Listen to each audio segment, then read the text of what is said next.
प्रभु, क्या संसार में केवल सुख का होना संभव नहीं है?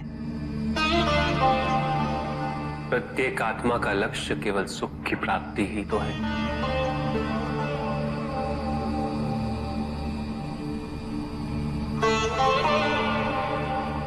परमानंद की प्राप्ति।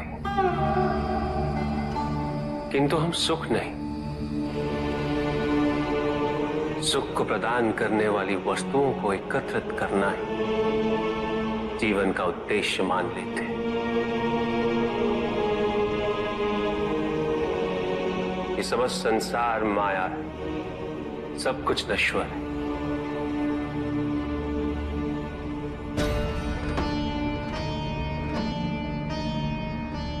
जिन वस्तुओं को हम सुख का स्रोत समझकर एकत्रित कर रहे हैं वो सदैव नहीं रहेंगे।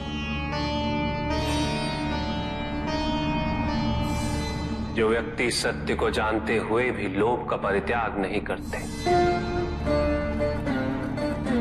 वो सदैव इन्हें खोने के भय में जीते।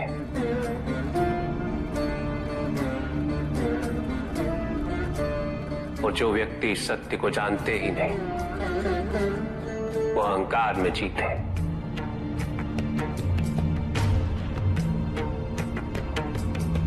और जहां अहंकार और भय उपस्थित हो, वहां सुख कैसे रह सकता?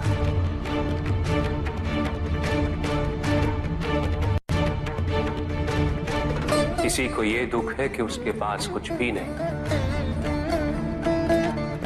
और जिसके पास सब कुछ, उसे यह दुख है कि पाने को कुछ शेष नहीं। सुख को हम स्वयं अपने दृष्टिकोण से परिभाषित कर देते हैं, जबकि वास्तविकता इससे भिन्न है।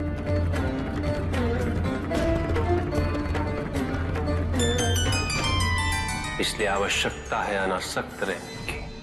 किंतु प्रभु, क्या आसक्ति स्वाभाविक नहीं है? और दुख का मूल कारण भी तो यही है ऋषि भृगु। आसक्ति हमारे मन की शांति को छीन लेती, उसे भंग कर देती।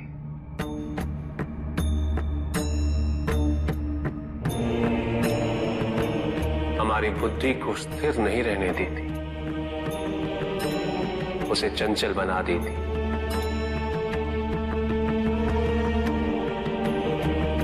आसक्ति से प्रमाद की उत्पत्ति होती। प्रमाद मद होता है, और मद अहंकार का स्रोत है। और अहंकार पूर्णतः शुभता में परिवर्तित हो जाता है, अर्थात आसक्ति अशुभता की जननी। इसलिए अनावश्यक है। तो प्रभु, आसक्ति को अनासक्ति में कैसे परिवर्तित किया जा सकता है? और हम आसक्ति से कैसे उबर सकते हैं प्रभु? आसक्ति से मुक्त होना ही अनासक्ति है। आसक्तिहीन होने के लिए अपने और पराये का भेद मिटाना अनिवार्य है।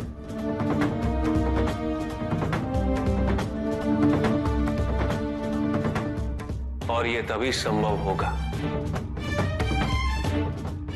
जब हम सुख की खोज बाहर नहीं, अपने भीतर करें।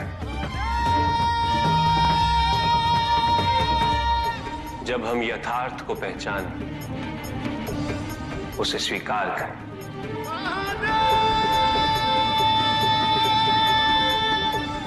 हम अपने सुख को सांसारिक तत्वों से परिभाषित नहीं करें। जब तक हम ऐसा करते रहेंगे, हम बंधते जाएंगे।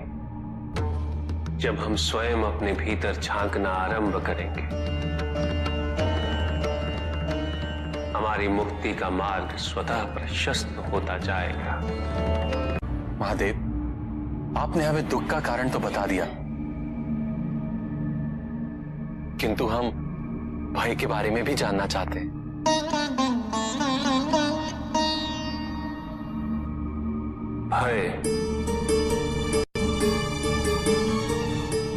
भय का स्रोत है इच्छा।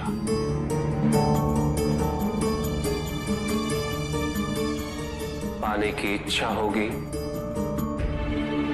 तो उसे खोने का भय भी होगा।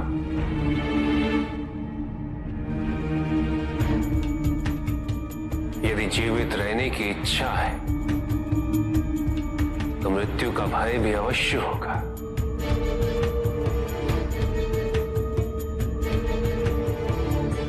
किंतु केवल मनुष्य ही नहीं, देवता, गंधर्व सभी इस भय से ग्रसित हैं।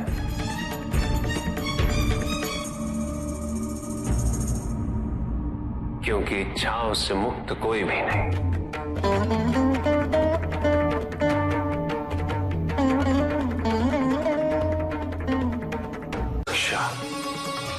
ईर्ष्या, द्वेष, परनिंदा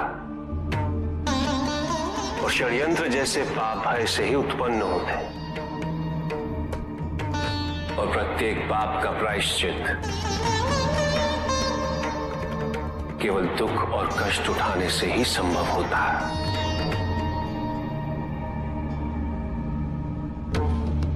इसलिए भय भी अंत में दुख का कारण बन जाता है।